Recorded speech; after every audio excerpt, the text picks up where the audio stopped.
Chambre dresse un certain nombre de pistes très concrètes sur des dépenses qui sont compressibles. Alors j'entends que le travail a commencé, mais elle les dresse quand même, que ce soit au niveau de la rationalisation budgétaire, sur les parcs de véhicules, sur un certain nombre d'éléments de notes de frais, d'utilisation de gestion de la masse salariale, etc. Je trouve que dans la foulée de ce que nous dit la Chambre, il sera intéressant, peut-être en commission des finances, d'avoir des éléments très concrets sur les évolutions de ces remarques. Parce qu'au-delà des remarques qui sont souvent de la part de la Chambre, une sorte de bilan ou de constat, ce qui est intéressant dans le cadre du pilotage et dans le cadre du débat qui doit animer les relations entre la majorité et l'opposition, c'est de voir comment ça évolue. Donc, première remarque.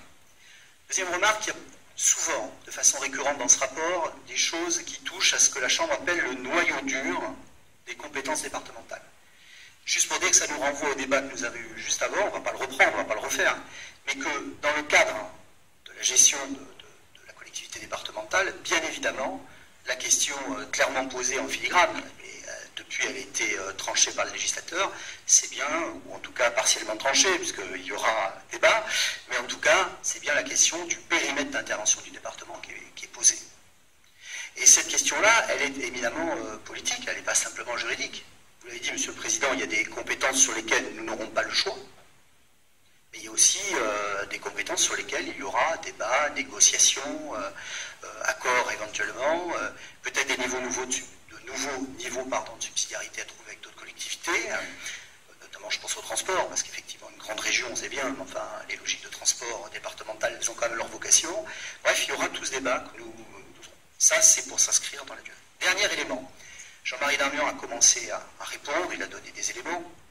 La loi va visiblement là aussi dans le sens de ce que préconisait la Chambre, les relations aux associations. Nous sommes, nous, favorables, alors évidemment ça a un coût administratif, nous sommes favorables à la transparence dans les relations que nous pourrons avoir avec les associations. Et je crois qu'ici il y a aussi beaucoup de maires présents.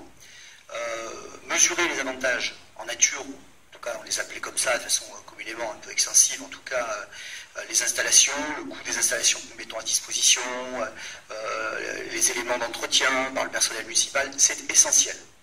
C'est essentiel d'abord dans les relations qu'on a avec les associations elles-mêmes, pour qu'elles prennent conscience de l'effort public réalisé dans une période où ces efforts coûtent. Et c'est important aussi par rapport à nos concitoyens, dans la mesure où tout ça génère des charges qui souvent aujourd'hui ne sont pas valorisées par les collectivités elles-mêmes.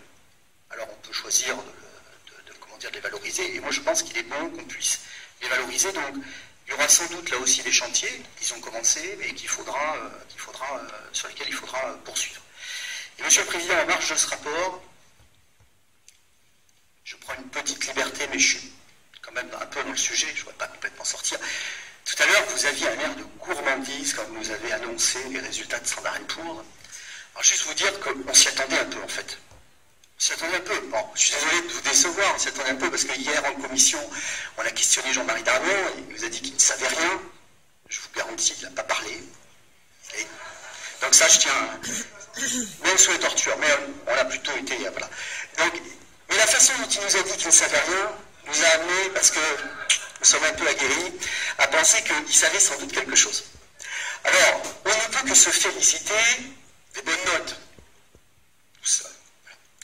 Mais vous savez que le rôle de l'opposition, c'est aussi, dans le cadre d'une dialectique, parfois de ramener un peu le niveau d'enthousiasme qui s'élève de façon un peu flamboyante, parce qu'on vient d'avoir la décision en direct. Je veux dire qu'en 2007, et je ne veux pas être oiseau de mauvais augure, nous sommes d'accord, en 2007, Shane & Woodbridge, effondrement avec triple A, notation Standard & Poor's. Ouais, dommage.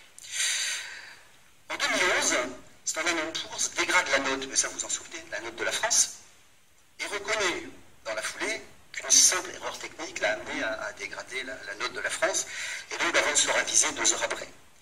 Et puis, plus près de nous, en 2012, les autorités américaines portent plainte contre Standard & Poor's pour réclamer 5 milliards de dollars de dommages et intérêts, c'est le ministre de la Justice qui s'adresse à Standard & Poor's, considérant qu'il y avait eu manipulation dans le cadre de la fameuse crise des subprimes. C'était, non pas pour vous désespérer, Monsieur le Président, nous sommes satisfaits de cette bonne note, mais juste pour se dire quand même collectivement que les agences de notation n'ont pas encore la capacité de maîtriser la boule de cristal.